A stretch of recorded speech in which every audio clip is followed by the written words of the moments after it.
आज हम एक ऐसे विषय पे बात करने जा रहे हैं जो महिलाओं की सेहत से जुड़ी हुई है, लेकिन इसके बारे में जागरूकता अभी भी बहुत ही कम है। हम बात करेंगे आज सर्वाइकल कैंसर की। दुनिया भर में लाखों महिलाएं हर साल सर्वाइकल कैंसर से प्रभावित हो रही हैं, लेकिन अच्छी बात यह है कि सही जानकारी, समय पर जांच और वैक्सीनेशन से इससे काफी हद तक रोका जा सकता है। बात करेंगे सर्वाइकल कैंसर से जुड़ी हुई हर एक पहलुओं पे, हर एक बिंदुओं पे।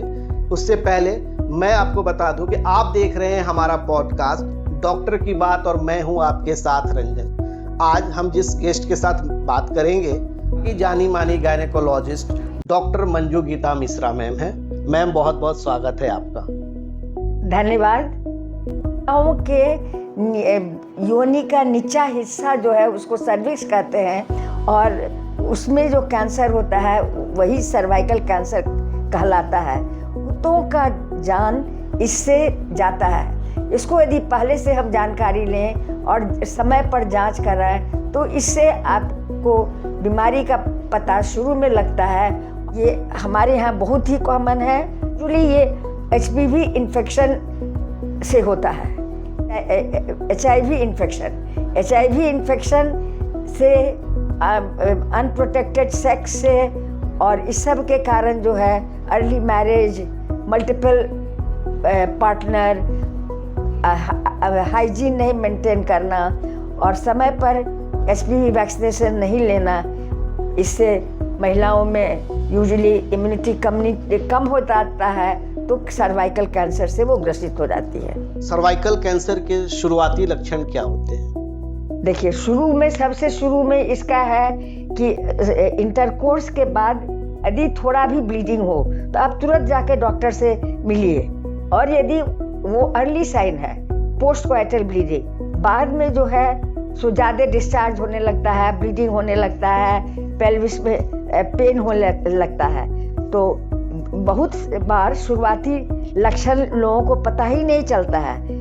इसीलिए जरूरी है कि हर महिला अपना स्क्रीनिंग जरूर कराए, जिसके लिए कि वो डॉक्टर के पास जाए और पैप स्मीयर से पता चल जाता है, अर्ली डिटेक्शन हो जाता है और समय पर ट्रीटमेंट हो जाता है। महिलाओं को कितनी उम्र के बाद नियमित स्क्रीनिंग कराने की आवश्यकता पड़ती है? देखिए, हर महिला को जब शादी के बाद यानी 20 साल और ऐसे भी 20 साल के बाद ही एक बार तो पैप स्मीयर हो जाना चाहिए और शादी के बाद तो रेगुलर जांच कराते रहिए कि कोई तुरंत पता चले।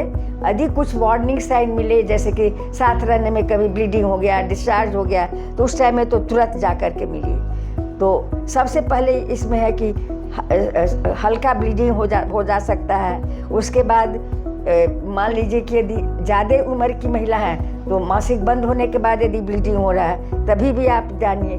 थोड़ा एडवांस हो जाता है तो लगातार दर्द होता है और ज़्यादा डिस्चार्ज यदि बहुत हो तो भी तुरंत जाके मिलिए। तो इसके लिए हम लोग डॉक्टर के पास जाइए। प्रिवेंशन पार्ट की बात की जाए, सर्वाइकल कैंसर के प्रिवेंशन पार्ट की बात, तो क्या सर्वाइकल कैंसर को रोका जा सकता है?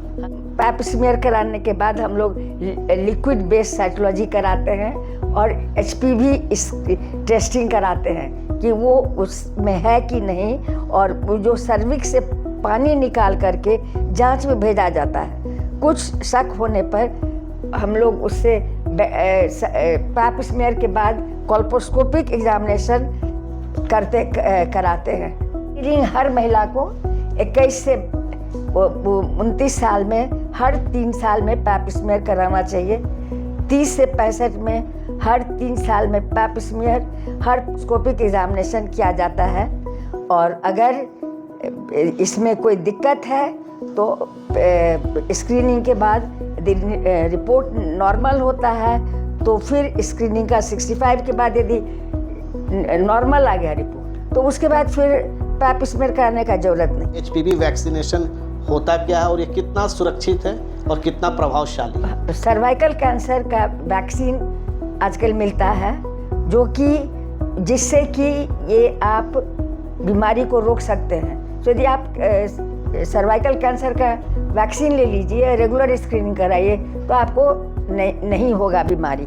HPV वैक्सीन जिसको कि ह्यूमन पैपिलोमा वायरस के अगेंस्ट बचाती है, वो कीड़ा के जो HPV वैक्सीन HPV वायरस के अगेंस्ट महिला को उसके इन्फेक्शन को रोकती है, जो यही मेन सर्वाइकल कैंसर का मेन कारण है, जो ह्यूमन पैपिलोमा वायरस।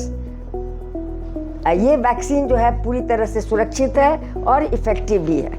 जैसे कि कुछ लोगों का मानना है कि शायद HPV वैक्सीनेशन के बाद इनफर्टिलिटी की शिकायतें आ सकती हैं, क्या ये सही है?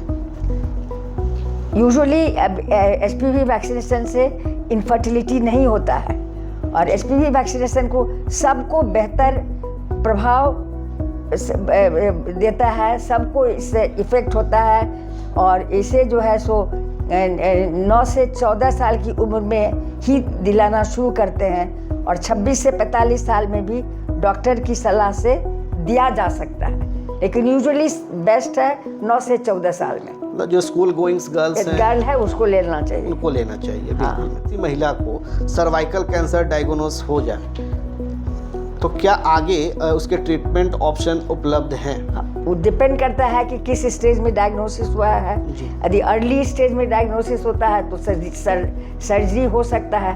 यदि स्टेज लेट हो गया है तो उसके बाद रेडिएशन कीमोथेरेपी दी जाती है। जी। शुरू में यदि डिस्चार्ज जरा भी है तो आप शुरू में ही जा करके दिखा लीजिए, उस समय में पूरी तरह से बीमारी करीब ठीक ही हो जाता है। यदि समय पर इलाज करा लीजिए। ट्रीटमेंट के दौरान मरीज को किन किन सावधानियों को ध्यान में रखना चाहिए? इलाज के दौरान सही समय पर आप दवाइयाँ लें जो डॉक्टर प्रिस्क्राइब करते हैं। मरीज को पौष्टिक आहार लेना चाहिए, पर्याप्त आराम करना चाहिए। इन्फेक्शन से बचने के लिए साफ सफाई का खास ख्याल रखना है। अगर बात करें अपने देश की, भारत की, तो सर्वाइकल कैंसर अवेयरनेस को लेकर अभी वर्तमान में क्या स्थिति है? यदि हमारे यहाँ जो है सो अभी तक सभी जगह इसका अवेयरनेस नहीं हुआ है, लेकिन हम लोग डॉक्टर लोग जा कर के स्कूल में, कॉलेज में बच्ची लोगों को इसके बारे में बताते हैं, और उन लोगों को वैक्सीनेशन के बारे में बताते हैं कि आप जा कर के वैक्सीन लीजिए और बीमारी से आप रोग से बच सकते हैं। जी। खासकर ग्रामीण क्षेत्रों की जो महिलाएं हैं वो स्क्रीनिंग से बहुत डरती हैं, वो आगे नहीं आना चाहती हैं। आखिर इसका मुख्य कारण क्या हो सकता है? क्योंकि उसमें यही तो उनको बताना है, उनको समझाना है, जागरूकता की कमी है। और अभी तक भी उतना ग्रामीण महिला अभी तक अवेयर नहीं हुई है, अपना चेकअप नहीं कराती हैं, ये भी नहीं जानती हैं कि पैप स्मीयर क्या होता है। इसलिए हम लोग डॉक्टर लोग बहुत बार जा करके कैंप करते हैं और पैप स्मीयर कराते हैं, जिससे कि बहुत महिला को पता चल जाता है अर्ली, और उसको जगह पर उसको कि कहाँ जा कर के इलाज कराइए उसके बारे में बताते हैं। हर महिला को HPV वैक्सीन लेना चाहिए? हर महिला को HPV वैक्सीन लेना चाहिए। हम तो बोले हैं, लेकिन ये नहीं कि 40 साल के बाद नहीं लेने का जरूरत है, शुरू में ही लेना चाहिए। क्या सर्वाइकल कैंसर पूरी तरह से प्रिवेंट किया जा सकता है?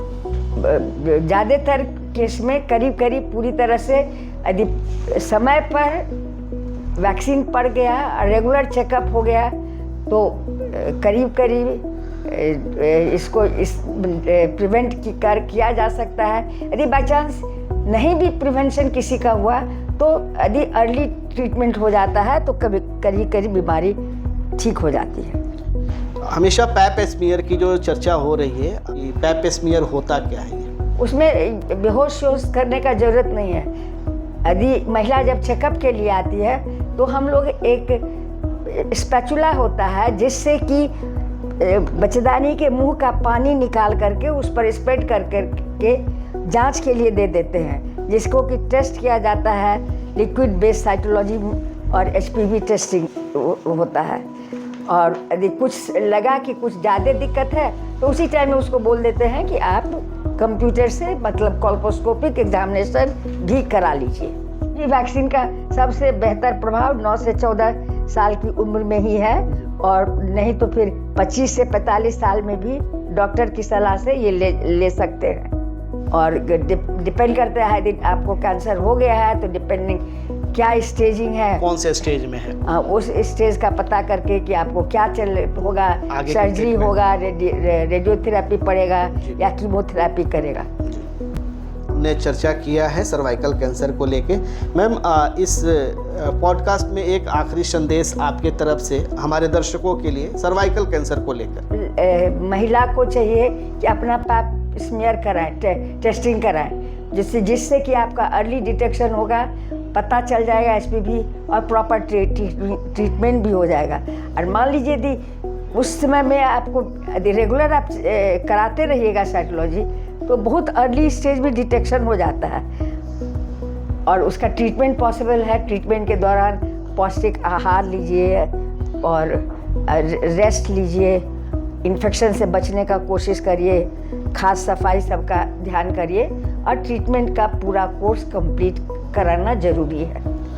तो ये था हमारा आज का विषय सर्वाइकल कैंसर को लेकर। और ये बीमारी जितनी गंभीर है जैसा हमने जाना है इस वीडियो के माध्यम से, और इसमें सबसे इम्पॉर्टेंट बात ये समझना हमें ज़रूरी है कि इसके प्रति जो जागरूकता है, जो सरकार भी कर रही है, जो हमारे डॉक्टर्स भी कर रहे हैं और डिजिटल मीडिया के माध्यम से हमारा भी एक प्रयास है कि हम आप तक ये मैसेज पहुंचाएं कि किसी भी जटिल बीमारियों के पीछे जागरूकता होना बेहद ज़रूरी है। वैक्सीनेशन की जानकारी होना बेहद ज़रूरी है। अपने स्वास्थ्य का ख्याल रखें। जो जानकारी मैम ने हमें दिया, आप उन सारी बातों को ध्यान में रखते हुए इन सब चीज़ों का पालन करें। और उम्मीद है कि हमारे देश में जो सर्वाइकल कैंसर के जो केस बढ़ रहे हैं धीरे धीरे वो कम होंगे और इसके इलाज तो हमारे पास उपलब्ध है ही। वीडियो को देखते रहिए और किसी भी तरह के कोई क्वेश्चंस हैं अभी भी आपके पास तो आप हमारे कमेंट बॉक्स में जाकर अपने क्वेश्चन को रख सकते हैं। अगली वीडियो जब हम आएंगे तो आपके उस प्रश्न को हम यहाँ पे रखेंगे और जो भी समाधान होगा उस वीडियो के माध्यम से देने का पूरा प्रयास रहेगा। मैम, बहुत बहुत धन्यवाद आपका। धन्यवाद।